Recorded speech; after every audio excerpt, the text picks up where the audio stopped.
When it comes to some of the most dangerous and deadly foods on the planet, most of us would probably think of some weird and wonderful exotic delicacies that we would never come into contact with. That's that Vegemite stuff. I'm not eating that. So in today's video, I'm going to surprise you and give you the top 10 deadly foods that are likely to be in many people's kitchens right now.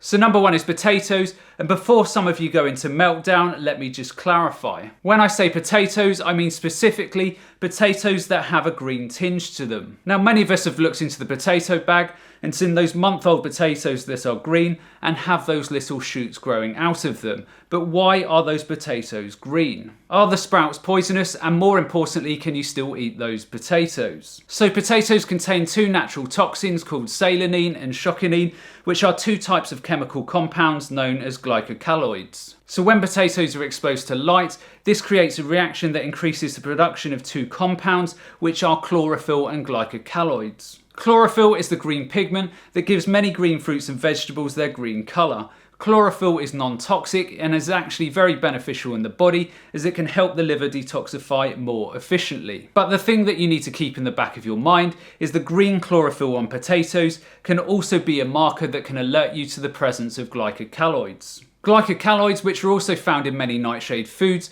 such as peppers and tomatoes, are found in the sprouts, leaves and stems of potatoes. If the potatoes are left in direct light, the glycoside can also build up in the potato itself. For some, eating these glycoside in higher amounts can lead to cramping, diarrhea and brain fog type symptoms. It is also cited within the literature that around 3 to 6 milligram per kilogram of body weight can actually be fatal. Don't believe me? Then these are just some of the fatalities documented within the literature. In this table you can see soldiers, families, children and even prisoners that have either died, entered comas or eventually recovered from ingesting potatoes with higher amounts of glycosides present. And you can see from the doses in the second column that just a dose of 2 small potatoes of 200 grams or so was enough to comatose 3 children and affect 75 others.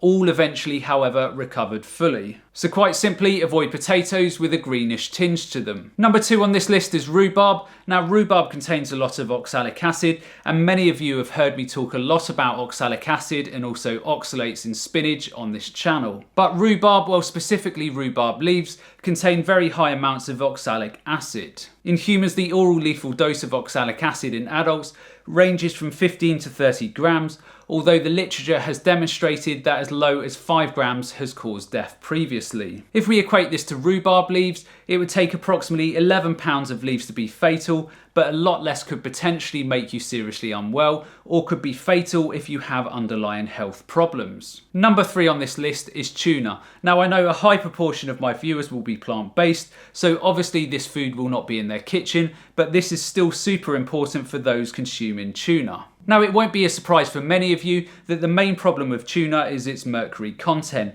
and once in the body, mercury passes through the kidneys and into the brain, where it can cause many different types of problems. The FDA in the US, for this very reason, recommend that children and pregnant women do not consume any tuna at all because of the toxicity it can induce. Now, despite what some people say, mercury does not stay in the body forever, and it usually takes around 6 to 12 months to leave the bloodstream when a person's exposure stops. But if you are still eating tuna on a regular basis, then this mercury can have a cumulative effect in the body, and over the longer term this can cause all manner of different problems. As stated on the United States Environmental Protection Agency's website, longer term exposure to mercury can cause loss of peripheral vision, pins and needles, lack of coordination of movements, impairment of speech and also muscle weakness. High doses over the longer term have also been known to cause fatalities. Number 4 is potatoes. Now again, before any of you lose your minds, I am talking specifically about the stems and leaves of tomatoes. The stems and leaves of tomatoes contain alkali poisons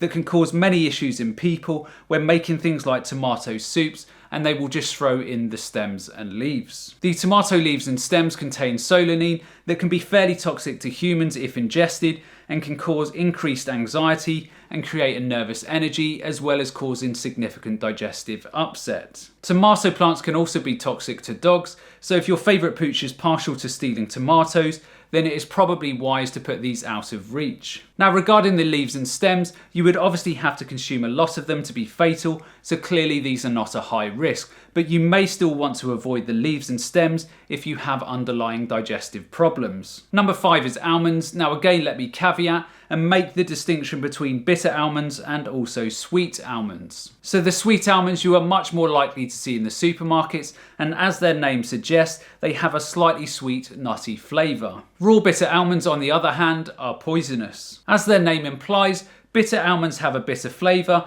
and this type of almond grows in the wild. So if you have a friend who grows almonds in the wild and you have some of these in your kitchen, then I would suggest not eating these. Bitter almonds contain the toxin known as glycoside amygdalin, and when this compound is eaten, it gets broken down into several compounds including hydrogen cyanide, which is a toxic compound known to cause death in humans. 6 to 10 raw bitter almonds is sufficient to cause a severe case of poisoning in the average human, and 50 or so will result in death. Sweet almonds, on the other hand, are completely safe, and while these almonds do contain some amygdalin, this is approximately 1,000 times lower than their bitter counterparts. Number 6 is raw honey. Now again, this is relevant for my plant-based viewers, but for those of you who throw raw honey down your neck like it's going out of fashion, believing it has magical powers, then listen up. Because raw honey doesn't go through pasteurization, which means that it is heated to remove harmful pathogens and toxins, raw honey contains cyanotoxin.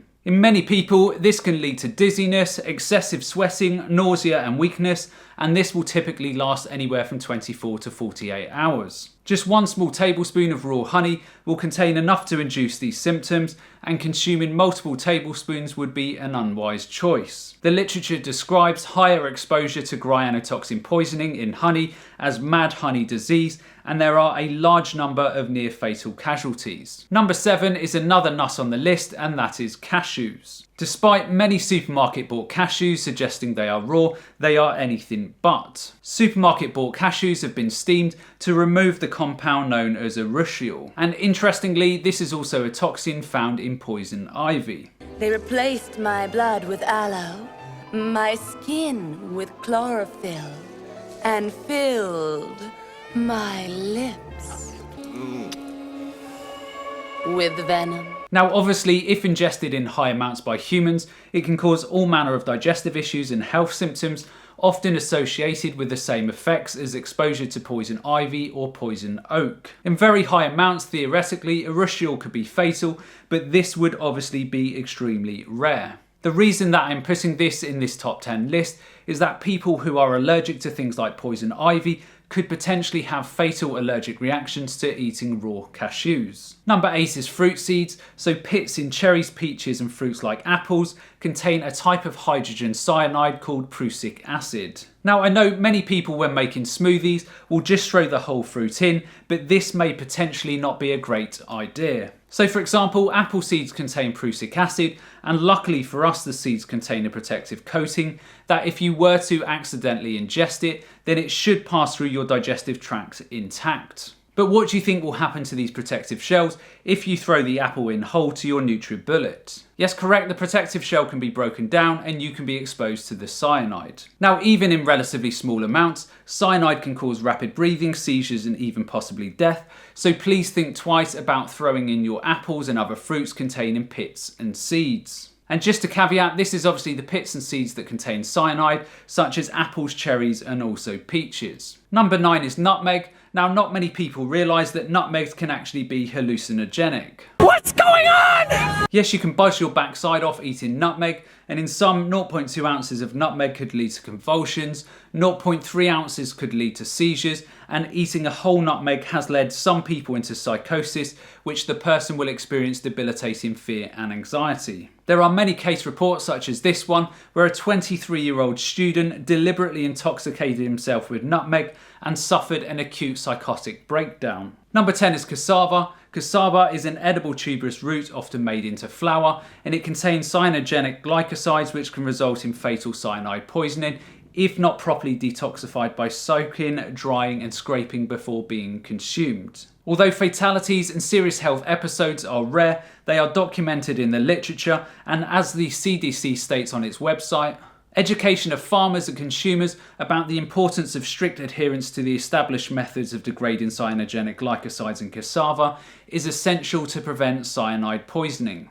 In 2017, for example, an outbreak of suspected cyanide poisoning involved 98 cases with 2 deaths, which occurred in western Uganda. Epidemiologic and laboratory investigation identified consumption of a cassava flour dish made from wild cultivars of cassava with high cyanogenic content as the main cause of the outbreak. If you enjoyed this video, then be sure to check out this one up here because I'm sure you'll find it equally interesting. And the only other thing that's left for me to say is to remember to look after your body because it's the only place you have to live. And I'll see you next time.